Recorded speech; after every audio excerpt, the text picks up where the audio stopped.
안녕하세요. 성공초배 시작 갑정보센터 이남규입니다. 네, 안녕하세요. 정보윤입니다. 네, 저희가 지난주 금요일에 예고해드린 대로 지금 음악도 함께 나가고 있는데 바로 오늘이 저희 잡정보센터가 500회를 맞이하는 날입니다. 박수 한번 주세요. 우! 진짜 드디어 진짜. 네.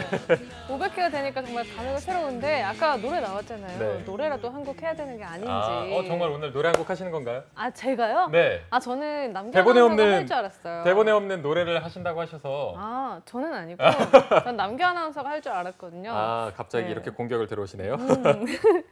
네, 앞으로 더 많은 취준생 여러분에게 1000회, 2000회까지 갈 수 있도록 저희가 더 열심히 해야겠다 이런 생각이 듭니다. 네, 오늘은 왠지 정말 월요병이 없는 것 같은 월요일을 저희가 맞이하고 있는데요.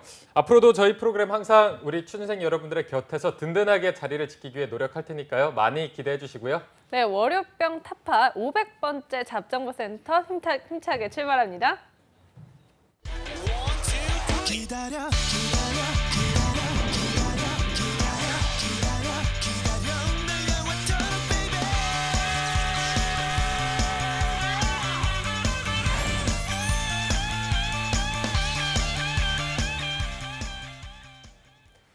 네, 2018 상반기 대기업 공채 과연 이번 채용에는 어떤 특징이 있었는지 그리고 어떤 전략으로 도전한 취준생들이 합격했는지 그렇다면 올 하반기에는 무엇을 더 갈고 닦아야 할지 알아보는 상반기 공채 결산 하반기야 기다려. 시간이 돌아왔습니다.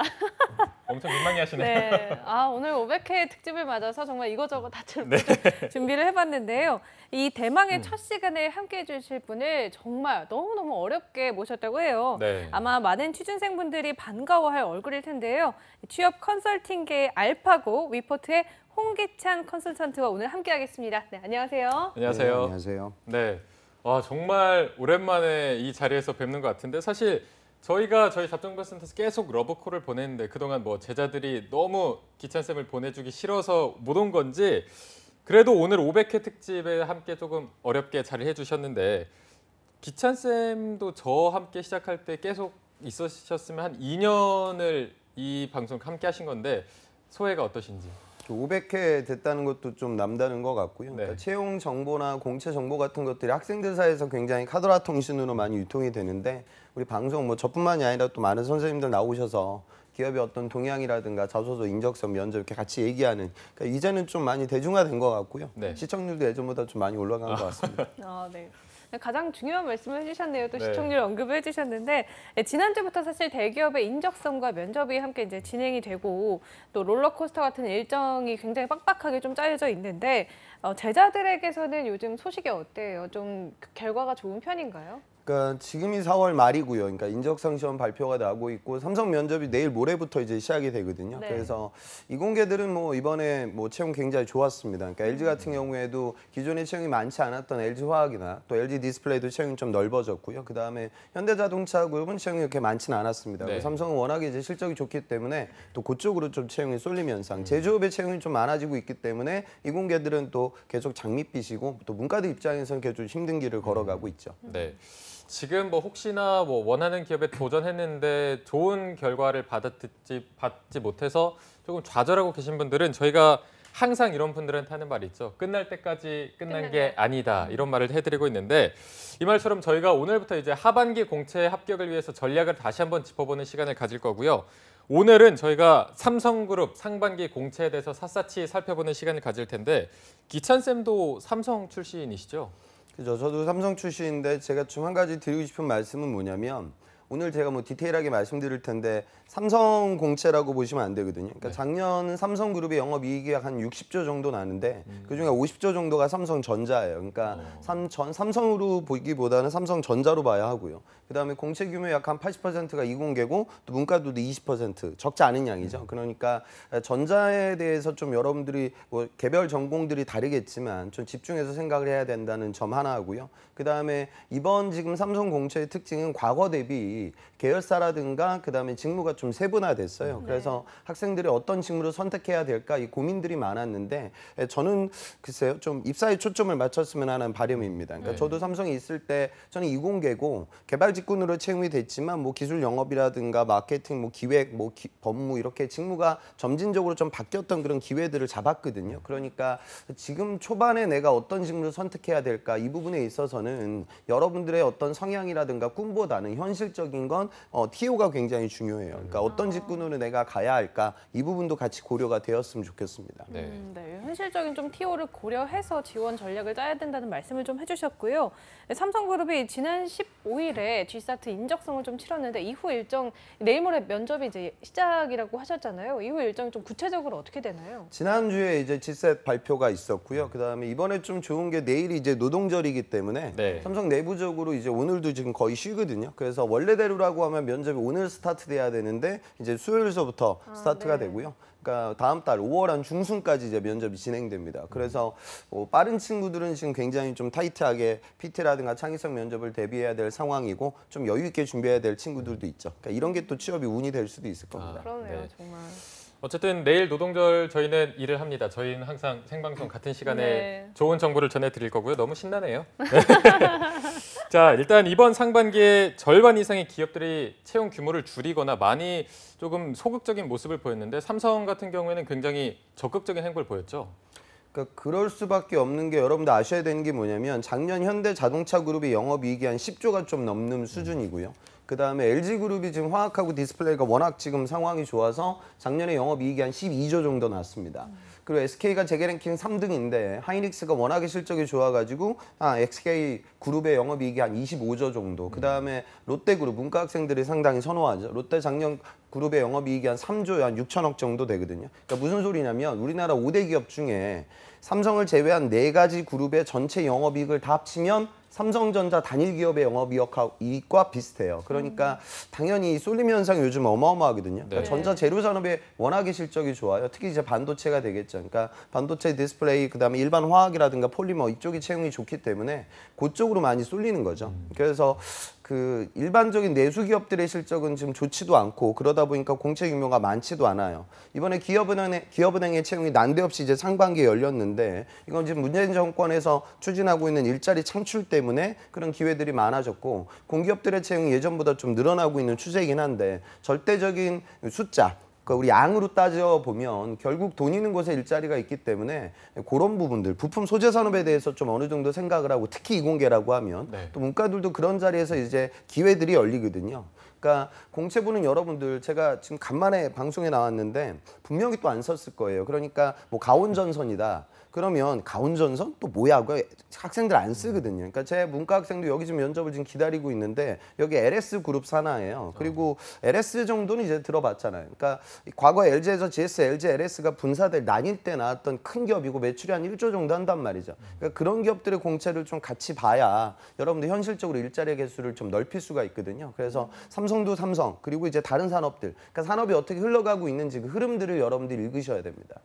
그럼 지금 네. 삼성 말씀하신 김에 삼성 외에 조금 지원해 볼 만한 다른 기업들이 남아 있는 게 있을까요? 지금? 그러니까 지금 공채가 거의 끝났다고 생각을 하거든요. 네. 그런데 하반기 대비는 현실적으로 6월서부터 시작을 하시는 게 맞고요. 그러니까 5월 말까지도 공채가 열려요. 그러니까 작년 하반기 같은 경우에는 삼성전자 DS, 그러니까 반도체 해외 영업으로 면접을 기다리고 있는 학생들, 그러니까 문과 학생들이거든요. 그러니까 이런 학생들이 작년 하반기 때 이제 막판에 이제 하나 LNC가 떴어요. 네. 그러면 하나 LNC는 건자재 만드는 회사고요. 하나그룹에서 떨어져 나왔고 지금 모건 스탠리 계열이거든요. 여기도 한 매출이 한 1조 가까이 하죠. 그러니까 그런 기업들이 계속 열려요. 그러니까 여러분들 보셔야 되는 건 5월 말까지는 시즌이 내가 완전히 끝났으니까 포기하지 마시고 뜨는 공채들을 꼼꼼히 따져보고요. 현실적으로 이제 하반기가 9월서부터 스타트가 되니까 6월서부터 그거에 맞춰서 본인의 액션 아이템을 짠다. 그런 고려들이 필요합니다. 확실히 진짜 저희가 매번 말하지만 끝날 때까지 끝난 게 아닌 것 네, 같아요. 맞아요. 그래서 끝까지 좀 포기하지 마시고 여러 공채를 뜨는 거 좀 살펴보시면 분명히 좋은 결과 있을 것 같은데요. 네. 삼성그룹이 그 2018년에 상반기 공채 경쟁률은 그러면 아무래도 지원자도 굉장히 많았을 텐데 경쟁률은 어느 정도 수준이었나요? 올해 상반기 때 정확하게 몇 명을 뽑는다 이렇게까지는 노출이 안 됐어요. 그런데 네. 작년 상반기 정보가 삼성전자 공채 규모가 대졸이 한 3,500 정도 되거든요. 그러니까 추정치가 제 느낌에는 이번 상반기가 4,000 정도는 되는 것 같습니다. 네. 그다음에 삼성의 서류를 지원하는 통상적인 구직자들은 약 한 매번 한 10만 명 정도의 수준이거든요. 네. 그러니까 경쟁률을 따져보면 어찌 보면 그다지 높은 편이 아니죠. 그리고 아마 이공계들은 피부로 느낄 텐데 내가 만약에 뭐 전화기, 그러니까 전자화학 기계, 뭐 소프트웨어, 산업공학 이런 걸 전공했던 친구들이라고 하면 삼성을 못 가면 아무데도 못 가요. 그러니까 빅3라고 얘기하는 삼성전자, 그다음에 하이닉스도 이번에 수시가 떴고 정규 공채가 또 열렸거든요. 하이닉스. 그다음에 LG라고 하면 화학하고 디스플레이. 이런 한 서너 개 회사를 벌이게 되면 공채 규모가 극단적으로 줄어들거든요. 네. 그래서 좀 많은 숫자에 대해서 좀 생각을 하고 이공계들은 전략을 짜는 게 중요합니다. 이게 상반기 공채 지원한 사람들과 하반기 공채 지원한 아니면 상반기에 모집한 인원과 하반기에 모집한 인원 수가 조금은 다른가요? 그러니까 몇몇 기업들, 그러니까 건설사라든가 일반적인 제1금융권 이쪽은 하반기 채용이 더 많고요. 네. 그다음에 큰 메이저 대기업들은 상반기, 하반기 이렇게 나뉘어지죠. 네. 그래서 삼성 같은 경우도 하반기가 공채 규모가 더 큽니다. 그러니까 비율은 또 여러분들은 뭐 한 3대 7 정도 되지 않을까 그 정도는 아니고요. 제가 보기엔 한 4대 6 정도로 보시는 게 맞다. 그렇게 이해할 수 있죠. 근데 중요한 건 완성형 인재들이 하반기 때 더 많이 들어오죠. 그러니까 기사 자격증을 취득한 친구들, 유학생들의 귀국 시기, RT 전역 시기 뭐 이런 걸 고려하게 되면 클래스가 좀 높은, 스펙이 좀 높은 친구들이 하반기 때 거기를 타겟팅해가지고 차근차근 준비를 더 많이 하기 때문에 네네. 하반기가 많이 뽑으니까 잘 되겠지 또 이런 것은 또 좋은 전략은 되지 않습니다. 혹시 이게 하반기에 더 많이 모집하는 이유 같은 게 또 있나요? 따로 있나요? 그러니까 통상적으로 졸업 규모가 아직은 물론 코스모스보다는 2월 졸업이 좀 많기 때문에 네네. 기업들은 그런 걸 고려해가지고 밸런스를 잡는 바로 거죠. 입사해서 이제 그렇죠. 준비할 수 있도록. 네. 기찬쌤 학생들도 이번에 삼성을 많이 지원했을 텐데 실제로 어느 정도 지원했나요? 그러니까 제 학생들이 이제 무조건 쓰라고 하거든요. 그러니까 네. 삼성은 뭐 공채 규모가 대한민국에서 거의 아까 제가 뭐 그룹들의 영업 이익을 보여줬지만 뭐 압도하거든요. 근데 중요한 건 그 이번에 삼성 공채가 재밌는 건 그거예요. 과거에는 이직군, 그다음 우리 흔히 얘기하는 연구개발, 그다음에 F직군으로 채용이 이루어졌어요. 전자 같은 경우에 DS가 채용이 워낙 많으니까. 네. 그러면은 좀 내가 이렇게 보시면 돼요. 학교가 한 서성한 중경외시 정도 되고 학점이 한 3점 후반 정도 되는 친구들은 이제 이직군을 많이 썼고요. 그다음에 내가 학교가 뭐 저기 지방 사립대 정도 되고 학점이 뭐 한 3점 초반이라고 하면 F직군, 설비직군을 많이 썼어요.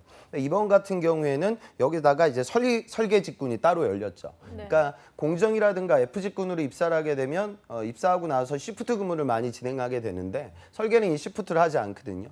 그러다 보니까 또 상위권 대학 학생들과 석사들, 그다음에 올드 루키들이 또 여기를 굉장히 많이 썼어요. 네네. 그래서 볼 때 여러분들 입장에서는 과거에는 그러니까 공정과 설비였는데 이번에는 설계와 공정과 설비니까 3등분 되겠다라고 생각을 하고 본인의 전략을 짜지 마시고 극단적으로 설계 채용 규모는 줄어들어요. 그러니까 대부분은 이제 공정과 설비이기 때문에 이 부분을 고려해야 되고요. 그다음에 또 이번에 삼성 공채 달라진 부분들은 과거에는 그러니까 삼성이 이런 부품 사업부 말고 완제품을 만드는 사업부가 있거든요. 우리가 흔히 얘기하는 휴대폰, TV, 냉장고, 가전, TV 이쪽입니다. 그러면 여기가 과거에는 영업 마케팅을 그냥 하나의 덩어리로 뽑았는데 이번에는 사업부를 선택하게 만들었어요. 그러니까 내가 TV, VD로 갈 거냐, 가전으로 갈 거냐, 무선으로 갈 거냐, 네트워크로 갈 거냐. 그리고 거기 지원을 할 때도 또 영업과 마케팅도 나뉘어져서 채용이 열렸고요. 재미난 건 이번에 삼성전자가 최처음으로 완제품 사업부에서 SCM 직군을 뽑았어요. 네. 그러면 학생들은 마케팅에 굉장히 많이 몰립니다. 그 다음에 또 서플라이 체인 SCM에 또 굉장히 많이 몰리는데 실제로 제 학생 중에 지금 삼성전자 SCM 면접을 앞두고 있는 친구들은 어느 정도 친구들이냐면 당연히 전공은 물류고요. CPIM 자격증 정도는 갖고 있고요. 해외 인턴도 했던 친구들이 그런 자리에 몰려요.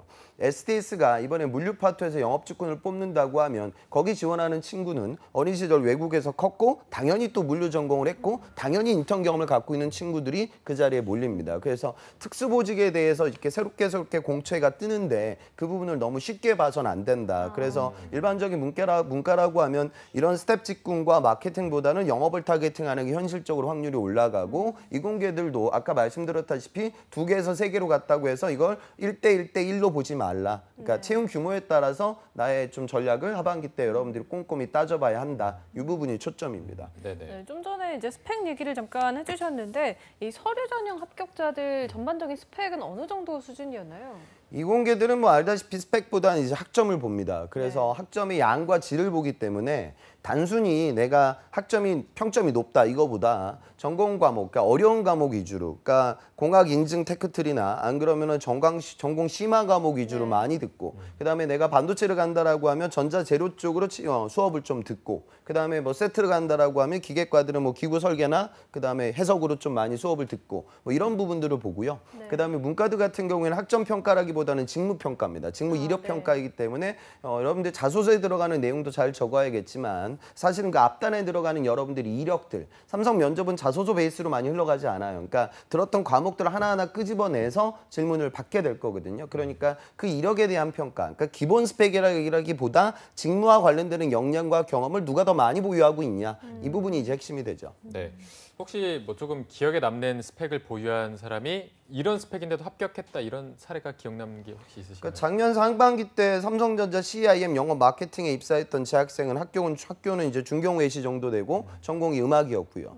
그다음에 예전에 삼성전자 DS 마케팅에 들어갔던 재학생은 뉴욕에 있는 패션 스쿨, 뭐 미술, 아트 이쪽으로 했던 친구죠. 그러니까 영업 마케팅, 문과 학생들은 특히 전공을 본다기보다 경험을 보게 돼요. 그러니까 그 경험이 이제 직무와 관련된 경험을 또 누가 더 많이 보유하고 있냐, 이 부분이 이제 초점이 되죠. 그리고 이번에 아마 DS 영업 마케팅이나 CIM 영업 마케팅에 뭐 미국에 있는 굉장히 최고 그 유수 대학들을 나왔던 재학생들이 또 많이 떨어졌거든요. 서류 전형에서. 그러니까 학교를 보기보다는 이제 경험이 중요하죠. 그 경험이라는 건 결국 뭐 인턴이라든가 아니면은 뭐 글로벌 이력이라든가 뭐 이런 것들을 보고요. 이공계들은 그냥 학점 평가다. 그렇게 보시면 되겠습니다. 네. 그럼 어쨌든 뭐 문과생들은 좀 경험 위주로 볼 텐데 좀 뭐 기억에 남는 특이한 경험을 가진 학생들이 있거나 그런 게 혹시 있으실까요? 제 예전에 삼성전자 들어갔던 학생은 철도대학교 나왔거든요. 그러니까 이 친구는 3년제고요. 학위를 학점은행제로 딴 친구입니다. 근데 이런 친구들이 과거에 하이닉스 같은 데 못 가거든요. 근데 갈 수 있는 이유는 뭐냐면 학사학위를 취득하기 전에 전문 학사를 취득하고 나서 이 친구는 외국계 철도 회사에서 일을 했어요. 그래서 그 물론 반도체하고 아무 상관은 없죠. 하지만 그 경험을 통해서 조직 생활의 기본을 배우고 시스템을 배우고 데이터베이스를 배웠던 경험을 갖고 있기 때문에 반도체와는 좀 다소 거리감이 있지만 학교가 뭐 좋진 않지만 이런 직무 경험을 보고 채용이 이루어지는 거죠. 그렇게 네. 보시면 됩니다. 네네. 뭐 어쨌든 문과생들은 경험을 위주로 자소서에 잘 녹여내는 게 중요하겠고 이공계분들은 학점, 전공 점수가 중요할 텐데 만약에 서류에서 탈락한 이공계 학생들은 그렇다면 다음 학기에는 뭐 점수, 학점에 조금 더 집중을 해야 될까요? 학점은 이제 픽스됐으니까 바꿀 수가 없죠. 대부분은요. 그러니까 어떤 준비를 좀 하는 게 주로 좋을까요? 이제 지금 보면요. 삼성전자 자회사에 다니면서 삼성전자 면접장을 가기 위해 지금 기다리고 있는 재학생들도 굉장히 많고요. 그다음에 반도체라고 하면 여러분들 삼성전자하고 하이닉스만 생각하시면 안 돼요. 그 수많은 전후 공정들이 있고요. 그 공정과 관련된 설비 기업들이 있잖아요. 그러니까 지금 또 면접 보고 있는 ASML, 램 리서치, 그다음에 텔, 캐논, 주성, 머니, 그다음에 후공정에 들어가는 기업들도 있거든요. 그러니까 삼성전자 사업부를 보면 그중에 TP센터라고 있어요. 그러니까 TP센터는 테스트 앤 패키징. 이건 반도체 전체 공정에서 마지막 단 공정에 해당되는 포지션인데, 그러니까 이런 후공정 기업들에서 뭐 여러분들 일을 하면서 삼성에 도전하는 친구들이 상당히 많아요. 그러니까 직무적인 경험이 뭐 반도체 공정 교육을 많이 받게 되는데 그거는 끼키야 기간이 뭐 2, 3일, 뭐 2주 이 정도밖에 안 되거든요. 그러니까 그런 경험들보단 전자재료 산업에서의 업력을 만든 다음에 도전하는 거죠. 그러니까 내가 만약에 삼성전자 한국총괄이나 전자판매법인이나 CIM의 영업 마케팅에 도전을 한다라고 하면 뭐 삼성 고용 디딤돌에서 지원해주는 꼭 그 고용 디딤돌을 할 필요는 없지만 거기 있는 그런 하청업체에서 업무 경험을 쌓을 수 있는 방학의 시간이 있거든요. 그러니까 이런 부분들을 좀 고려해서 남들과는 차별화 될 만한 직무 경험을 쌓아서 낮은 스펙을 극복하기 위해서 노력을 하셔야겠죠. 네. 네, 이 공개 학생들은 이 직무 경험을 쌓을 만한 업력을 조금 찾아봐라, 이제 이런 경험을 해라라고 조언을 해주셨는데 네. 이 인문계는 조금 다를 것 같거든요. 이제 대부분 좀 영업직으로 지원을 해야 이제 가능성을 높일 수 있다라고 말씀하셨는데 만약에 이번에 영업직으로 지원을 했는데 탈락했다면 좀 어떤 점들이 부족해서 떨어졌다고 보시나요? 그 문과는 떨어지는 건 본인 역량이라기보다 원체 조금 뽑기 때문에 네. 많이 떨어지고 네. 그다음에 중견기업들 같은 경우에는 그런 걸 공시할 수는 없잖아요. 우리는 사실 남자만 뽑아요. 이렇게 공시는 않았는데 네. 실제적으로는 뭐 남성만 뽑을 때도 있죠. 큰 대기업들은 양성평등 지표 관리를 하거든요. 그러니까 성비에 맞춰서 채용이 흘러가는데 작은 기업으로 내려갈수록 오히려 이런 부분들이 무너지다 보니까 여성 문과들의 서류가 많이 떨어져요. 근데 어떤 학생들은 야 봐봐 저 홍기찬 쟤 뭐라는 거야. 무슨 내가 삼성에 가. 지금 내가 지금 현대자동차 2차 밴더도 지금 여기 썼는데 여기 연봉 한 3천밖에 안 주는데 내가 서류가 안 되는데 내가 삼성전자에 왜 가? 그게 아니고 삼성에 가야 된다고요. 그래야지 이제 성비의 기회를 주니까 그런 좀 의사결정을 좀 하셔야겠죠. 네. 자, 저희가 왜 떨어졌나 조금씩 짚어보고 있는데 사실 이제 상반기에서 떨어진 부분, 왜 떨어진지 살펴보고 하반기에서 어떻게 수정해야 될지 전략을 세워야 될 텐데 아까 뭐 6월부터 이제 하반기를 준비해야 된다 이렇게 말씀해 주셨거든요. 하반기 공채에서 조금 어필할 수 있는 스펙을 준비해야 된다면 어떤 스펙에 조금 중점을 두는 게 좋을까요? 그러니까 이런 거죠. 내가 뭐 학교가 서울에 있는 여대를 나왔고 전공을 내가 원래는 문과인데 경영을 복전을 했고 그다음에 이번에 토익 점수가 지금 한 850 정도 되고 스피킹이 뭐 7이다. 그래서 지금 이번에 내가 다 떨어졌으니까 이게 맞아. 토익이 900이 돼야지. 이게 지금 뭐 여자 문과인데 850이니까 안 되는 거니까 이걸 900으로 올리고 그다음에 7급을 8급으로 올려가지고 하반기에 도전을 해야겠다라고 전략을 짜는데 이 친구가 만약에 그 국내에 그냥 서울에 사는 여대라고 하면 8급은 안 나와요. 잘 안 나오고요. 그다음에 850이 900이 된다고 해가지고 서류가 막 붙는 게 아니라고요. 그러니까 내가 지금 곱씹어 봤을 때 경영을 복전하긴 했는데 지금 850이라고 세븐 정도라고 하면 내수 영업하고 해외 영업에 상사하고 포워딩은 힘들겠지만 제조업에 해외 영업을 쓸 건데 그러기 위해서 나한테 뭐가 부족하지? 라고 곱씹어 보면 해외 영업을 진행하기 위해서는 뭐 무역이라든가 통관 이런 절차들을 알아야 되거든요. 네. 그러니까 그런 부분들을 이해하기 위해서 방학 동안 뭐 오퍼 무역상에서 일을 하며 LC나 BL 같은 무역 서류들을 내가 달아보거나 안 그러면 무역 관련돼서 현지에서 진행되는 단기 교육 과정을 통해 현업에서 이루어지고 있는 시장 개척 활동이 어떤 식으로 흘러가고 있는지를 좀 배워야 되겠죠. 그러니까 그런 직무와 관련된 경험을 쌓아야 내가 차별화되는 거지. 이게 850이 900으로 올라간다고 해서 내가 차별화되는 게 아니거든요. 그러니까 이런 식의 전략이 되게 중요하죠. 그러니까 결국에는 타겟팅을 좀 하셔야 돼요. 근데 만약에 이 친구가 또 이제 중어를 시작하는 친구들이 있을 거거든요. 봐봐, 영어 하나만으로 안 되는 거야. 나는 중어를 한다. 그러면 짧은 시간 동안 중어를 해봤자 6급이 안 나올 거고요. 잘 나와야 5급이 나올 거고요. 현실적으로는 4급이 나올 거거든요. 그러니까 이거 가지고 또 내가 중화시장을 개척한다라는 논리를 펼치게 되면 이미 중어 전공했던 친구들이 또 서류가 또 많이 떨어져요. 그러니까 각자 타겟팅을 우선 하셔야겠죠. 그러니까 내가 어떤 직무와 어떤 산업에 좀 포커스를 맞출 것이냐 이걸 잡고 그거에 맞춰서 단기간 동안 가장 현실적으로 나의 직무 역량을 쌓을 수 있는 그 길을 찾아야 돼요. 그리고 거기서 제외해서는 안 되는 변수는 뭐냐면 하반기는 상반기하고 다릅니다. 10월 둘째 주에 인적성을 보게 될 거고요. 9월 달에 거의 다 끝나요, 하반기는. 네. 그러니까 쏠림 현상이 어마어마하기 때문에 8월까지 상황을 모두 종료시켜야 되겠죠. 인적성 공부도 이때까지 끝나 있어야 돼요. 네. 그러면 그 시간까지 고려해가지고 여름방학 계획을 잡아야 됩니다. 네, 일단 좀 타겟팅을 하는 게 좀 중요하다고 말씀을 하셨고 그 타겟팅에 맞춰서 그 직무 역량을 쌓을 수 있는 경험을 해라 이렇게 말씀하셨는데 그러면 이제 8월까지 인적성이고 뭐 자소서 준비나 인적성이나 이런 면접 준비들 같은 거를 좀 스케줄 관리를 해야 한다고 말씀하셨는데 그럼 그때까지 좀 구체적으로 직무 역량을 약간 직무별로 좀 어떻게 쌓는 게 좋을까요? 영업이나 뭐 이공계 뭐 학생들이나 이런. 그 이공계들은 그렇게 보면 되죠. 이번에 내가 만약에 전공이 화학이야. 그래가지고 정윤을 썼는데 떨어졌어. 그지? 정윤은 학교 좀 보죠. 그 다음에 일반화학을 썼는데 몇 군데 또 붙었다가 뭐 LG 같은 데 인적성에서 떨어진 친구들. 근데 이런 친구들이 지금 공채 규모가 굉장히 많은 얼마 전에 제가 만났던 학생은 이제 화공이 아니라 그냥 순수 화학이거든요. 그러니까 이 친구는 뭐 여학생이다 보니까 뭐 콜마나 코스맥스 같은 화장품 ODM, 그다음에 요즘 바이오 산업이 실적이 좋잖아요. 셀트리온이 작년 영업이익이 60%거든요. 그러니까 이런 바이오 시밀러 산업에 도전을 하겠다라고 해서 GMP 교육 과정을 이번 여름에 받을 계획이고요. 그다음에 순수 바이오, 그러니까 약학이라든가 생물을 전공했던 친구들과 함께 스터디를 진행해서 인적성을 공부하고 면접 대비를 하겠다. 이렇게 계획을 잡아놨어요.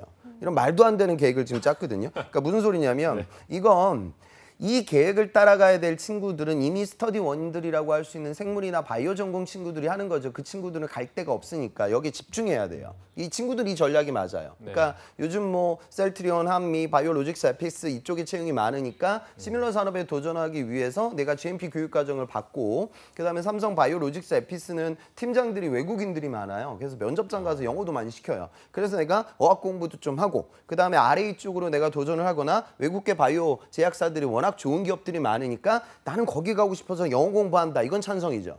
근데 이 화학을 전공했던 친구들은 바이오도 쓸 수 있지만 채용 규모가 압도적으로 많은 쪽은 반도체, 디스플레이, 2차 전지, 솔라셀 이쪽이거든요. 그럼 전자 재료에 화학을 많이 뽑아요. 반도체 레시피 공정에서 화학이 차지하는 비중이 절대적이거든요. 그러면 이 친구는 GMP 교육 과정을 받는 것이 아니라 반도체 공정 교육을 받아야 되고 퀴즈 디스플레이 과정을 받아야 되고 8대 제조 공정에 대한 기본적인 학습이 이루어져야 이 친구의 취업의 확률이 올라가죠. 그러니까 이런 식의 산업, 그러니까 이게 되게 제가 일원화시켜서 말씀드리기가 어려워요. 그러니까 각자 전공이 지금 어느 분야가 잘 나가고 있는지, 그리고 나의 성향과 기질들을 따졌을 때 어떤 틈새들이 나에게 존재하는지 이런 부분들을 봐야 되는데 그냥 문과 학생들도 야 봐봐 GS 리테일 이번에 서류 붙었는데 인성에서 안 됐잖아. 그리고 나머지 기업들은 다 떨어졌잖아.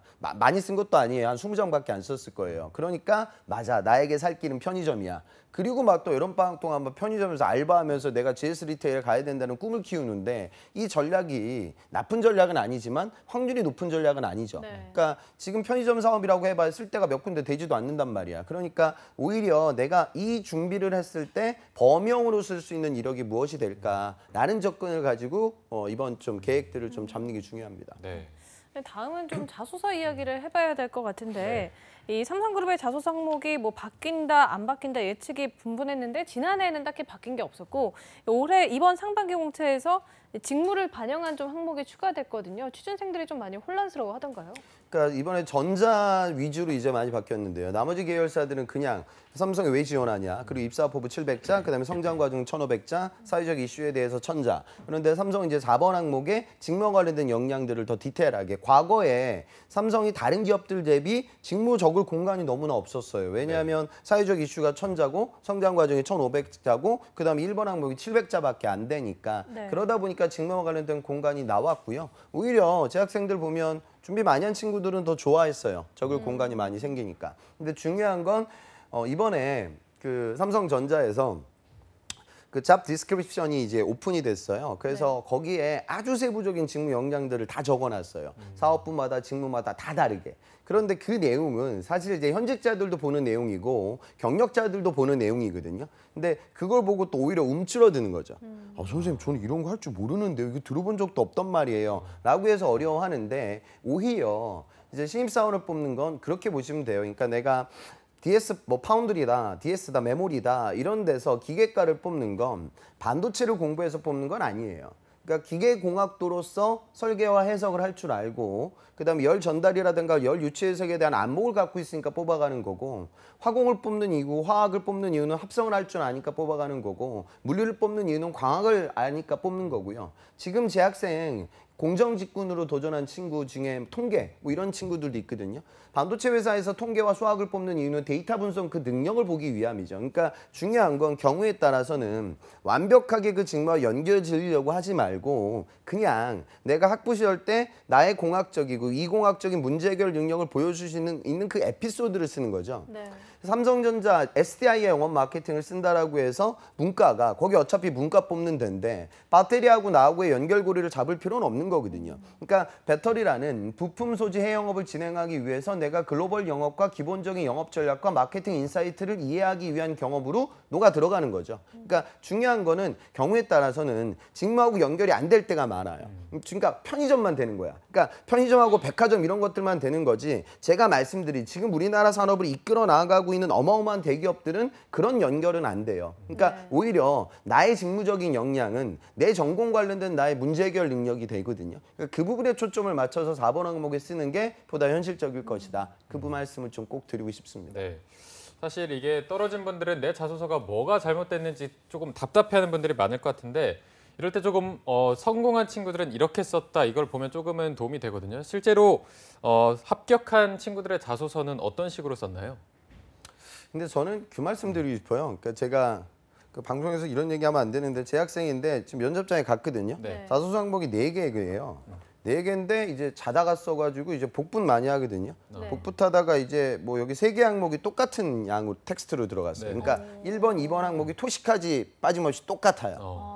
이거 뭐 거의 말도 안 되는 자소서죠. 그런데도 서류를 붙었다는 말씀이시죠? 1차 면접도 붙었어요. 그러니까 무슨 소리냐면 자소서를 읽어보죠. 근데 경우에 따라서는 뭐 극단적인 케이스는 안 읽어보는 기업도 존재해요.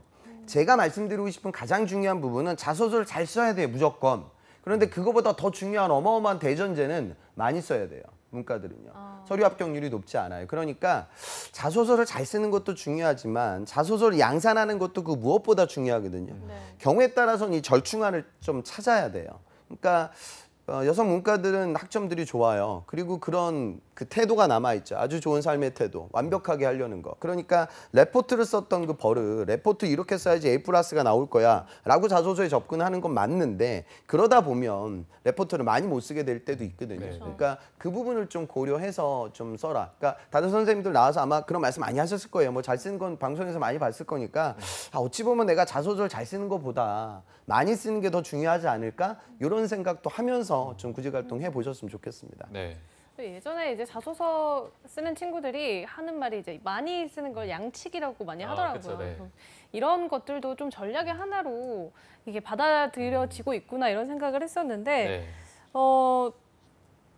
이 자소서 항목이 이제 추가가 됐었잖아요. 4번 항목이. 내년에 또 이렇게 변동 가능성이 있을지 쌤은 좀 어떻게 예측을 하시나요? 그 4번 항목이 계열사들마다 바뀌었거든요. 네. 그래서 저는 더 다각화될 것 같아요. 아. 항목들이 더 다각화될 건데요. 그거 별로 중요치 않거든요. 그러니까 네네. 또 그거에 대해서 내가 뭐 집중한다기보다 어차피 항목 생겨봐야 그냥 직무 관련된 역량을 적으라는 거예요. 그러니까 내가 직무 관련돼서 가장 열심히 한 내용을 정확하게 기재하는 데 초점을 맞추고 그 나머지 내용들은 또 나머지 자소서에 들어갈 수 있는 이력 정리가 더 중요하거든요. 그러니까 네. 항목이 또 어떻게 바뀔 거니까 어떤 학생들은 또 바뀔 거니까 미리 안 써놔요. 네. 근데 지금 이번에 변화를 보면 4번 항목이 추가됐다 하더라도 1번, 2번, 3번 항목에 큰 변화는 없었거든요. 그러니까 그런 구조들을 좀 잡아놓는 거죠. 그러니까 실제로도 보면 재학생들은 미리 준비를 해요. 보통 공채 스타트 되기 한 2~3달 전부터 저하고 뛰거든요. 그러니까 인적성 문제집은 한 7, 8건 정도 풀었어요. 실제로도. 그리고 이제 시즌을 기다리는 친구들은 삼성 자소서 정도, 현대자동차 자소서 정도, CJ 자소서 정도는 이미 어느 정도 구조가 잡혀져 있어요. 네. 그리고 공채가 오픈되게 되면 특별한 변화가 없을 때는 오픈되고 한 이틀 안에 자소서를 내거든요. 네. 근데 많은 구직자들은 마감 2분 전에 내요. 네. 그러니까 이런 차이들이 있어요. 결국 제가 보기에는 이제 템포 싸움인 것 같으니까 네. 미리 좀 앞당겨서 준비를 하셔야 돼요. 항시 그게 가장 네네. 중요합니다. 네. 항상 조금 미리미리 대비하는 자세가 필요할 것 같고요. 저희가 자소서 합격에 대해서 조금 살펴봤는데 이번에는 GSAT 인적성 검사에 대해서 살펴보도록 하겠습니다. 사실 이번에 상식 영역이 폐지가 되면서 GSAT도 큰 변화가 있었는데 기찬 쌤은 이번 GSAT 어떻게 보셨나요? 이번에 정말 쉽게 나왔죠. 그러니까 지금 17년 상반기부터 지금 GSAT이 이렇게 물사트가 됐어요. 네. 전 상반기부터 쉬워졌고 저는 하반기 때 올라가지 않을까 그랬는데 똑같이 쉬웠고요. 근데 이번에 상식이 빠졌기 때문에 네네. 저는 당연히 가뜩이나 쉬워졌는데, 그러니까 방송 보는 분들 중에 이번 시험이 쉽지 않았다고 느껴지는 친구들은 공부를 안 한 친구들이에요. 실제로 나와 있는 교재보다 훨씬 더 쉽게 나오고 있으니까. 네네. 그래서 아마 상반기 때 저는 이제 이번 상반기에 상식이 사라지니까 이런 난이도 조율이 있을 거라고 변별력을 높이기 위해서 언수추 시각적 사고가 굉장히 올라갈 거라고 생각했는데 하반기만큼 나왔어요. 무형 유형 변화도 거의 없었어요. 그러니까 저는 뭐 구직자들 입장에서 그렇게 큰 부담을 주고 있는 것 같진 않아요. 그리고 저도 이제 책 쓰는 사람이지만 시중에 나와 있는 문제집들이 질사 기준보다 더 어려워요. 근데 제가 보기에는 이제 출판사들도 문제 난이도가 좀 내려가지 않을까 그런 생각을 갖고 있기 때문에 지금 출간되고 있는 문제들을 풀면서 너무 뭐 위축되지 않았으면 좋겠습니다. 네, 그러면 앞으로도 이 난이도 하향 조정이 좀 지속적으로 이어질 것이다 이렇게 예측을 하시는 거죠? 근데 실제로는 그런 건 있죠. 그러니까 지금 뭐 LG도 이번에 되게 어렵게 나왔어요. 어마어마하게. 그리고 또 SK. 그러니까 삼성보다 난이도가 높은 기업들이 점점 많아지고 있어요. 그래서 기준점을 삼성으로 이제는 잡아서는 안 될 것 같습니다. 그러니까 기준점을 삼성으로 잡기보다는 통합 인적성 서적들이 질사보다는 조금 이제 유형이라든가 난이도가 좀 올라갈 것 같으니까 글쎄요. 한 질사 이번 여러분들의 체감 난이도가 한 50 정도라고 하면 여러분들의 대비는 한 70 정도에서 문제풀이를 진행을 해야 또다시 난이도가 올라갈 수도 있으니까 그리고 다른 기업들의 적성도 봐야 하니까 NCS는 워낙에 어려우니까 이 세 가지 이유로 좀 난이도는 좀 높여서 공부를 하시는 게 필요할 것 같습니다. 네, 그러면 이제 인적성을 삼성 기준이 아니라 좀 조금 더 어렵게 좀 준비를 해야 할 것 같은데 그러면 이 준비는 좀 어떻게 하는 게 좋을까요? 그냥 단순히 자소서처럼 양치기를 하는 게 좋은 건지 아니면 좀 요령이 있을까요? 준비하는 요령이? 그러니까 지금 뭐 나오는 방정식 문제, 자료 해석이 15개 나오고 응용수리가 5문제 나오는데 응용수리 5문제는 중학교 산수 문제거든요. 그러니까 내가 중학교에 나오는 산수 문제집이 연립 방정식을 못 푼다. 그러면 안 되니까 그런 것들을 이제 공부하는 거죠.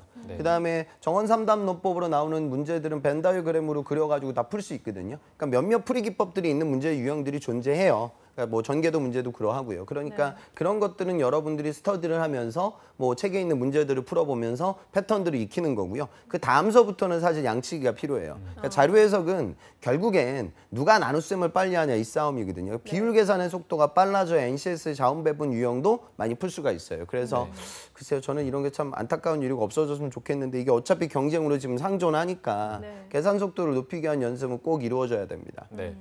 자, 이제 면접 전형에 대해서 저희가 살펴볼 텐데 이 면접 전형은 지금 상반기 준비하는 분들한테도 도움이 많이 될 거고 앞으로 하반기 준비하는 분들한테도 도움이 될 텐데 면접 전형은 이게 대비를 좀 어떤 식으로 하는 게 가장 좋을까요? 지금 내일 모레부터 열릴 텐데요. 저는 뭐 한 가지만 말씀드리면 제발 좀 거짓말하지 않았으면 좋겠어요. 그러니까 거짓말을 어떤 식으로 하냐면 이거예요. 제 학생인데 좋은 대학교 공대를 나왔는데 학점이 3점 초반이에요. 그럼 당연히 질문을 해요. 누구씨는 저기 학교 다닐 때 공부 안 하고 뭐 했어요? 그럼 답변 어떻게 하냐면 예, 면접관님 저는 공학 공부 말고 동아리 활동, 연극 동아리 활동을 열심히 진행을 했습니다. 연극 동아리 활동을 진행하면서 연출 스태프 사이에서의 저는 브릿지, 가교 역할을 잘 수행하게 됐고 앞으로 설비 엔지니어로 업무를 수행하기 위해서는 CS 엔지니어와 공정 파트와의 유기적인 협업이 상당히 중요합니다. 저는 그런 협업 능력을 배울 수가 있게 됐습니다. 이따구로 얘기하거든요. 그러니까 이게 뭐냐면 질문은 이거예요. 그 선배들도 공대생이에요. 너 공대생인데 왜 공부 안 하고 놀았어? 라고 물어보니까 예, 저는 공부 안 했습니다. 동아리 활동을 했죠. 하지만 동아리 활동을 배운 협업 능력은 설비 엔지니어로서의 아주 중요한 덕목이 될 겁니다. 그러니까 너 왜 공부 안 하고 놀았냐고 물어봤는데 그 놀았던 게 이 직무를 수행하면서 보탬이 될 거예요. 이런 식으로 얘기해요. 그러면 이건 대화가 아니에요. 공대생이 연극 동아리를 하는 이유는 뭐예요? 놀려고 하는 거잖아, 솔직한 얘기로. 여자 문과들하고 좀 많이 만나고 싶어서 한 건데 그걸 다 아는 남자 공학 선배가 물어봤는데 그렇게 얘기하면 대화가 이루어지지 않아요. 그러니까 제발 면접장 가서 솔직하게 얘기해야 돼요. 그러면 솔직하게 뭐라고 얘기를 하는 게 좋을까요? 자, 공대생이 학점이 낮은 이유는 뭐죠? 저도 학점이 엄청 낮았거든요. 아무 생각이 없었기 때문에 낮았겠죠. 맞잖아요. 그러면 그런 내 과오를 거치고 나서 그 다음에 내가 무슨 교훈을 얻었고 삶을 걸어가는 데 있어서 그 중요하고 때로는 하기 싫은 일을 내가 왜 해야 되는지 앞으로 직장생활을 하게 되면 그런 일들이 굉장히 많을 것인데 내가 그걸 뚜벅뚜벅 걸어갈 수 있는 나의 역량이 무엇인지 이 부분에 대한 내 교훈을 얘기해야 되는데 자꾸 이렇게 가면을 쓰고 면접장에 가요. 그럼 다 떨어져요. 그러니까 그런 거 금방 확인하니까 여러분들은 좀 솔직하게 답변하셔야 돼요. 솔직하게. 네. 네, 그러면은 이 면접에서 주로 이제 평가하고자 하는 것들이 있잖아요. 주로 삼성 같은 경우에는 어떤 점을 주로 평가를 하나요, 면접에서? 그런 이야기를 해요. 그러니까 좀 대기업들의 특징이긴 한데요. 제 방송에서 이런 얘기 잘 안 하는데 좀 그 기업관을 좀 맞춰주기는 하셔야 되거든요. 기업관을 맞춰주긴 하셔야 된다. 이건 무슨 소리냐면 얼마 전에 남북 정상회담이 열렸잖아요. 네. 저도 그거 보면서 기분이 너무 좋아지더라고요. 막 소름이 돋았어요. 그래서 제가 11시에 12시에 일 끝나고 막 혼자 맥주 마시고 막 그랬거든요. 막 네네. 기분이 좋아져서. 네. 근데 그 전날에 제가 그 모 방송에서 하는 그 설전 프로그램을 봤는데요. 그거 보다가는 또 좀 화가 나더라고요. 그래서 저렇게까지 그 객관적으로 안 보고 요즘 시류 때문에 해석을 해야 되나? 라는 문제 때문에 저는 그냥 제 의견과는 좀 맞지 않다 보니까 또 화가 나가지고 술을 먹었던 기억이 있었어요. 맞지 그러니까 않으면. 지금 문재인 정권이 진행하고 있는 좋은 성과들이 너무나 많죠. 국민들과 소통하고 남북 정상회담도 제가 보기에는 너무 잘 이루어진 것 같고 앞으로 이제 북미 정상회담도 잘 이루어져야 하겠죠. 그런데 이런 긍정적인 모든 사회 현상이라든가 어떤 이슈는 또 어두운 면도 있게 마련이거든요. 그러니까 이 해석이라는 부분에 있어서 대기업을 운영하고 사업을 운영하는 사람들의 관점은 지금 나오는 정부 일부 시책들은 조금은 좀 우리가 사업하는 데 있어서 좀 힘들어지지 않을까? 이렇게 느껴지는 부분이 분명히 존재해요. 네. 근데 구직자들이 이걸 모르거든요. 그래서 제가 늘상 강조하지만 신문들을 보면서 사회 이슈들과 현안들을 좀 알고 면접관들과 주파수를 맞춘다. 그러니까 시사적인 소재와 주제에 대해서 여러분 알고 가셔야 돼요. 일감 몰아주기에 대해서 너는 어떻게 생각하니? 일감을 너무 많이 몰아주면 힘들다. 뭐 이러면 집에 오는 거니까 그 이슈들을 정확하게 알고 면접장에 가셔야 됩니다. 네, 알겠습니다. 마지막으로 이 삼성그룹에 지원했지만 안타깝게 이제 좀 탈락한 지원자들에게 쌤이 한 말씀 해주신다면 어떤 말씀 해주실 건가요? 큰 기회를 놓친 거죠. 그래서 굉장히 속상해 하셔야 됩니다. 그리고 이제 하반기 때 이제 또 다른 기회들이 오니까 그때 했던 그런 좌절을 겪지 않기 위해 내가 이제 남아있는 시간 동안 무슨 공부에 투자를 할 것이며 자소서 내용을 어떻게 가다듬을 것이며 지사 공부를 왜 해야 되는지 느꼈던 그 시기를 좀 버리지 말고 절치부심하고 9월, 10월 시험을 좀 준비하셔야 될 겁니다. 네. 자, 오늘 도움 말씀 주신 알파고 홍기찬 컨설턴트님 고맙습니다. 네, 고맙습니다. 감사합니다.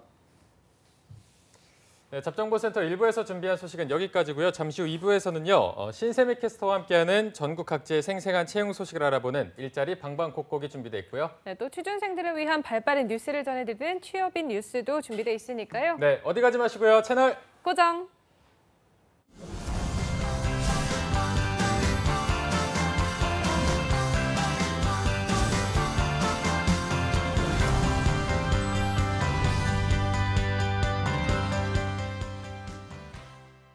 요즘 취업이 하늘의 별 따기인데 급여 몇 달 밀리는 게 어때서 그래? 주휴수당? 난 옛날에 그런 거 안 받고 일했는데 난 그런 거 몰라. 일 못하면 돈 안 주고 자라는 게 당연한 거 아니야? 근로계약서 안 쓰면 퇴직금 안 줘도 돼. 이렇게 임금을 고의적으로 안 주고 버티는 사장님들. 이건 웹툰의 가상 스토리가 아닙니다. 아시죠? 고의적 임금 체불은 처벌받을 수도 있다는 거. 사업주와 근로자 서로가 신뢰받는 임금 체불 없는 사회. 모두가 바라는 내일입니다. 체불 말고 지불!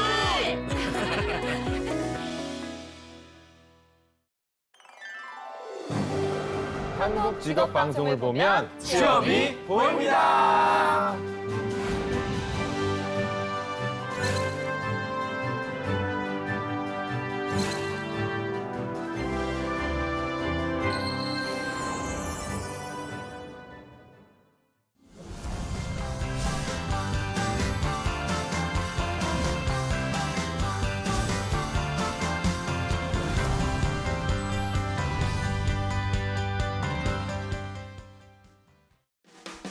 네, 성공취업의 시작 잡정보센터 2부의 문을 또 활짝 열어봤습니다. 저희가 2부에서는요. 전국 각지의 생생한 채용 소식을 알아보는 일자리 방방곡곡이 준비되어 있고요. 네, 취준생들이 꼭 알아두면 좋을 뉴스들만 모아서 전해드리는 취업인 뉴스도 준비되어 있습니다. 먼저 일자리 방방곡곡부터 함께 만나보시죠.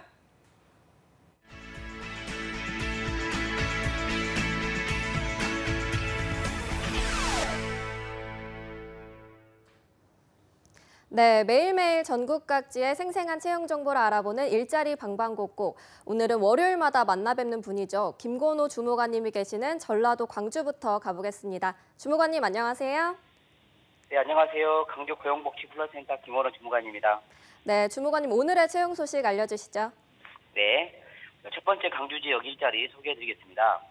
이번 주는 구인 발굴팀에서 새롭게 발굴한 사업장 준비했습니다. 강주 북구 첨단 벤처를 위치하고 있고 산업기계 개발 제작 전문업체인 주식회사 A1 코리아 사업장입니다. 산업기계 구조물 제작, 산업기계 조립, 산업기계 보수 및 기타 용접 업무 담당할 산업기계 구조물 조립 및 용접원 2명 채용할 계획입니다. 지원 자격은 학력 무관하나 5년 이상 경력이 필요합니다. 급여는 월 250만 원부터 시작하고 면접 후 협의 가능합니다. 상여금 300%는 별도로 지급되고 접수 마감일은 5월 25일까지입니다. 접수 방법은 이력서, 자기소개서, 경력증명서 준비하셔서 팩스나 이메일로 접수하시면 됩니다. 네, 5년 이상의 경력자 2명을 채용할 예정이라고 합니다. 관련 구직자 여러분의 많은 지원 바랍니다. 주무관님 다음 소식도 전해주시죠. 네, 두 번째 취업 박람회 소식 준비했습니다. 대기업 협력업체들이 참가하는 채용 박람회 소식입니다. 강주 전남 전북 지역의 젊은 구직자와 청소년을 주 대상으로 호남권 현대 기아차 협력사 채용 박람회가 5월 3일 강주 김대중 컨벤션센터에서 열립니다. 이번 행사는 현대 기아차의 부품 협력사, 설비 원부 자재 협력사 등이 참여하여 지역 청년 구직자들을 채용할 계획입니다.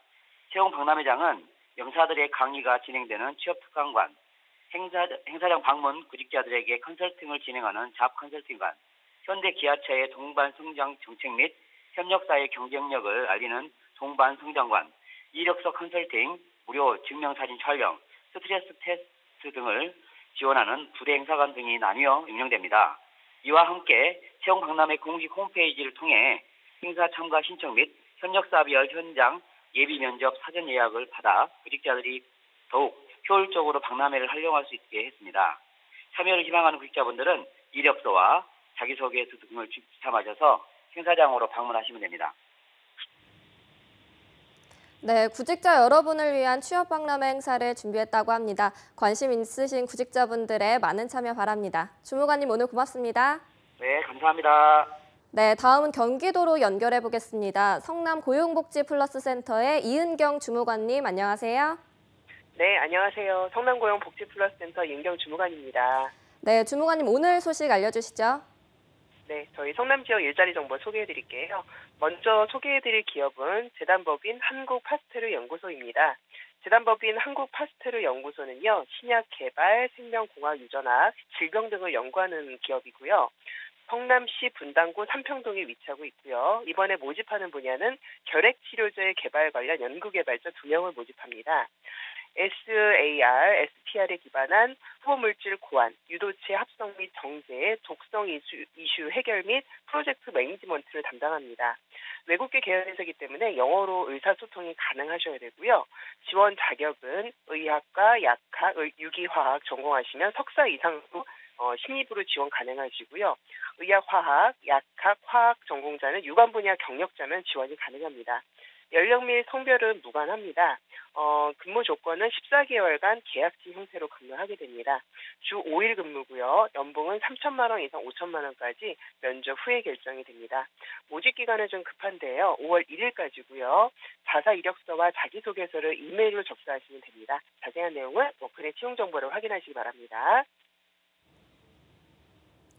네, 연구개발자 2명을 채용 예정이라고 합니다. 관련 구직자분들의 많은 지원 바랍니다. 주무관님 다음 소식도 알려주시죠. 네, 두 번째 소개해드릴 기업은요. 주식회사 제이스FI입니다. 주식회사 제이스FI는 천연색소와 향료, 항균 소재 등 식품 첨가물 제조하고 R&D하는 기업이고요. 성남시 중원구 상대운동에 위치하고 있습니다. 모집 분야는 식품 가공기계 조작원 1명을 모집합니다. 액상 및 분말 제품 생산 및 기기 조작, 유지 관리, 제품 위생 관리를 담당하게 되고요. 학력이나 경력은 무관하게 지원 가능합니다. 근무 조건은 주 5일 근무고요. 급여는 월 200만 원 내외입니다. 모집 기간은 채용 시까지고요. 이력서와 자기소개서, 또 졸업증명서와 경력증명서를 팩스 또는 이메일로 접수하시면 됩니다. 자세한 내용은 워크넷 채용 정보를 또 확인하시기 바랍니다.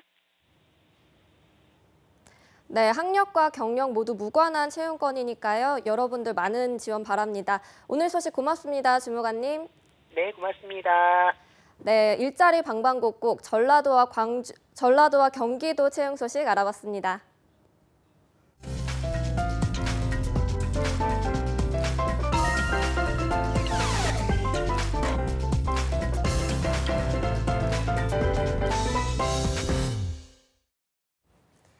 네, 구직자들의 꼭 알아야 할 소식들을 발빠르게 알아보는 코너죠. 취업인 뉴스 시간입니다. 네, 오늘 수고해 주실 잡정보센터 2부의 도움이죠. 잡정보센터에서는 또 처음 뵙는 분인데요. 신세미 캐스터 나와 있습니다. 어서 오세요. 안녕하세요. 네. 자, 신세미 캐스터는 항상 저희 잡정보센터 뒤에 취업이 보인단가요? 거기에 출연하는 걸로 알고 있는데 오늘은 또 잡정보센터에 출연해 주신데 오늘이 또 500회입니다, 저희가. 그래서 저희 아까 다 처음에 춤추고 노래 부르고 했었는데 까지는 안 시키고요. 못 시키겠네요. 얼굴 보니까. 내가 나쁜 사람인가 봐. 나는 시키려고 했었어요. 죄지은 것 같아서 못 시킬 것 같은데 그러면 오늘 처음 방문해 주신 소감 한마디 부탁드릴게요. 저는 취업이 보인다 준비하면서 대기실에서 항상 잡정보센터 챙겨봤는데요. 네.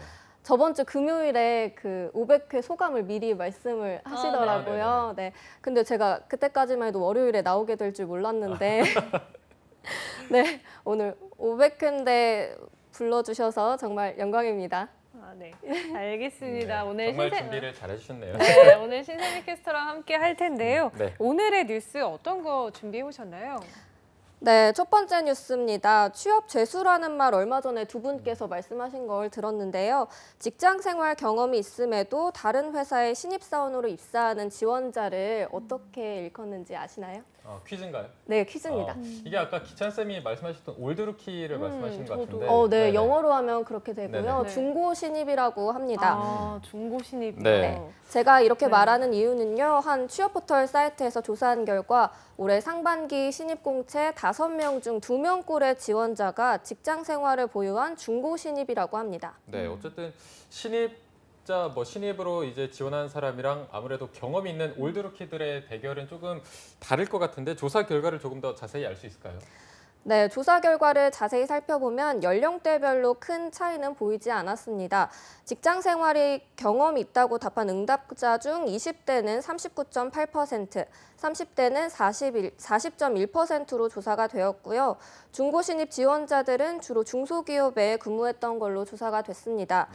네, 근무 기간은요. 1년에서 2년 미만이 27.1%, 2년 이상이 26%, 6개월에서 1년 미만이 18.4%, 3개월에서 6개월 미만이 14.2% 순으로 다양하게 나타났습니다. 네. 네, 그러면 이런 중고 신입들은 사실 직장을 다니면서 지원을 하는 거잖아요. 네. 직장이 있는데도 또다시 공채를 준비하는 이유가 뭘까요? 네, 그 이유에 대해서도 이 취업 포털 사이트에서 설문조사를 같이 병행을 했는데요. 지원 동기를 조사한 결과 현재보다 조금 더 높은 연봉을 받기 위해서라는 답변이 37.8%로 1위를 기록했고요. 네. 이어서 재직 중인 회사의 근무 환경이 너무 좋지 않아서가 근소한 차이로 2위에 올랐습니다. 3위는 인지도 있는 기업에서 근무하고 싶어서가 차지했습니다. 네, 아무래도 조금 더 좋은 처우를 받고 더 많은 연봉을 받기 위해서 많은 분들이 이제 다른 회사에 신입으로 지원을 하는 것 같은데 그렇다면 중고 신입은 주로 어떤 기업에 지원을 하고 있나요? 네, 중고 신입들 중 60.4%를 차지하는 지원자들은요. 경력을 살릴 수 있는 동종업계 기업에 지원을 했다고 답을 했고요. 네. 반면에 39.6%는 경력과 일절 상관없는 기업에 지원을 했다고 말을 했는데요. 기업 형태별로 대기업에 지원했다는 답변이 41.3%를 차지했습니다. 네. 반 이상의 지원자들이 동종업계에 지원하고 또 거의 반에 육박하는 사람들이 대기업에 지원하는 형태인 것 같은데 이렇게 네네. 결과가 나온 이유는 뭘까요? 네, 아마도 다수의 중고신입 지원자들이 근무 경력을 살려서 현재보다 조금 더 높은 연봉과 또 준수한 근무 환경이 보장되는 대기업에 지원하는 것으로 나타났습니다. 네, 사실 그냥 신입 입장에서는 이 올드루키들의 등장이 조금 반갑지 부담스럽죠. 않거든요. 네. 네, 어쨌든 스펙도 갖춰져 있고 여기에 경력, 경험도 갖춰져 있기 때문에 굉장히 부담스러운 존재일 텐데 신입 공채 지원자들 사이에서도 이 중고 신입에 대한 의견이 분분할 것 같은데 어떻습니까? 네, 상반기 신입공채 지원자들에게 이 중고 신입 지원자 변화 추이를 물어봤습니다. 75.8%나 되는 응답자들이 늘어날 것이라고 답을 했고요. 이어서 현재와 비슷할 것이다라는 답변이 22.6%, 또 현재보다 줄어들 것이라는 답변은 1.7%로 조금 미비했습니다. 네. 또한 실제로 직장 생활 경험이 없는 신입공채 취준생들에게 취업 후에 목표 기업 이직을 위해서 중고 신입이 될 의향이 있냐고 물어보자 90.3%가 그렇다고 답해서 신빙성이 조금 더 더해졌습니다. 네. 아직 직장 생활 경험이 없는 사람들의 거의 100% 가까이 저희 전부가 목표 기업을 위해서는 자신도 중고 신입이 될 거라고 얘기를 하니까 네네. 요즘에는 이 평생 직장이라는 단어가 정말 옛말이 된 것 같다라는 네. 생각이 듭니다. 네, 근데 현재 공채를 대하는 취준생들의 생각과 입장을 살펴볼 수 있는 좋은 기회가 되었던 것 같은데요. 이어서 두 번째 뉴스 한번 살펴보도록 하겠습니다. 네, 이번에도 상반기 공채에 대한 내용인데요. 바로 상반기 공채 서류 전형 경쟁률이 24대 1, 와. 스펙보단 역량 중심 채용이었다라는 뉴스를 준비해봤습니다. 네. 서류 경쟁률이 24대 1이면 진짜 높은 거 아닌가요? 이게 24명 중에 1명만 붙고 23명은 바로 광탈했다는 건데 굉장히 생각보다 높은 수치네요. 네, 그렇습니다. 이와 동시에 서류 전형의 경우 최종 합격자의 10배수 정도를 평균 선발한다고 봤을 때 생각 이상으로 경쟁률 및 탈락률이 높았던 것을 의미를 하는데요. 이와 함께 서류 전형 경쟁률은 기업 규모에 따라서 최고 1대 300에서 1대 1까지 격차가 상당하게 크게 났고요. 네. 이는 올해 역시 취업 시장에서 대기업 쏠림 현상이 만연함을 보여주는 사례로 볼 수 있습니다. 네, 이렇게 높은 경쟁률 속에서도 이제 합격을 이뤄낸 지원자들이 정말 대단하게 네. 보이는데요. 이런 지원자들한테는 어떤 특별한 점이 있었던 걸까요? 그래서 한 취업 포털 사이트에서 인사 담당자에게 서류 전형에서 가장 주의 깊게 보는 부분을 물어봤는데요. 인턴과 아르바이트 등의 직무 관련 경험이 56%로 1위를 차지했고요. 네. 이는 역량 중심의 채용이 주류를 이루고 있는 신입 채용 시장에서 단순 스펙을 갖춘 지원자보다 관련 직무 경험이 있는 인재를 선호한다는 것을 말하고 있는 겁니다. 이어서 자기소개서가 21.1%, 기본 스펙사항이 16.7%로 집계가 됐습니다. 네, 사실 최근 서류 전형에서 자기소개서, 이 자소서의 비중이 점점 더 커지고 있는 게 사실인데 혹시 자소서에 관련해서도 조사된 게 있을까요? 네, 인사 담당자들 중에서 40.9%가 본인 역량을 명확하게 표현한 자기소개서를 가장 많이 꼽았고요. 또 기업 및 직무에 맞는 역량을 갖춘 자기소개서라는 응답 또한 27.5%로 높은 비율을 나타냈습니다.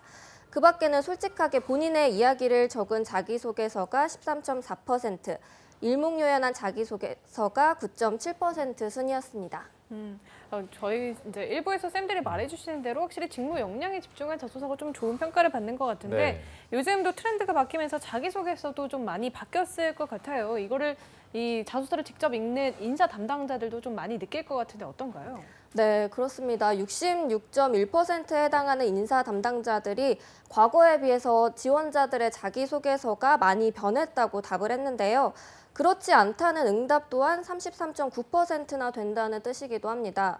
이는 채용 변화에 민감하게 대응해야 하는 취업 준비생임에도 불구하고 그 기존의 틀에서 아직 벗어나지 못한 취준생들이 여전히 많다는 것을 뜻하기도 합니다. 네, 이 직무 역량이 올 상반기 채용 시장의 취업 트렌드였던 만큼 대다수 회사가 역량 중심의 채용을 진행했는데 앞으로도 이대로 이 쭉 트렌드가 이어질 것으로 많은 분들이 예상하고 있어서 지원 분야에 필요한 역량을 정확하게 파악하고 본인의 장점 또한 잘 표현하는 게 더 좋을 것 같습니다. 네, 오늘 취업인 뉴스는 취준생들을 위해서 또 알찬 뉴스와 정보로 꾸며봤는데요. 500회 특집에 오늘 특별히 함께해 주신 신세미 캐스터 또 마지막 소감 한번 안 들어볼 수가 없죠. 오늘 어떠셨나요? 오늘 월요일에 마침 취업인 뉴스더라고요. 네. 그래서 양이 조금 많아서 당황을 하긴 했는데 그래도 아나운서 두 분이서 잘 이끌어 주셔서 네. 500회를 영광스럽게 마무리한 것 같습니다. 네.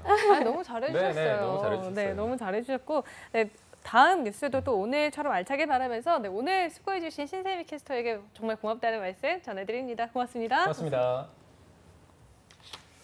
네, 오늘 잡정보센터가 준비한 소식은 여기까지고요. 내일도 상반기 공채 결산 특집 하반기야 기다려가 준비되어 있습니다. 네, 내일 방송도 기대해 주시기 바라고요. 저희는 내일 오전 10시에 다시 웃는 모습으로 찾아뵙겠습니다. 시청해 주신 여러분 고맙습니다. 고맙습니다.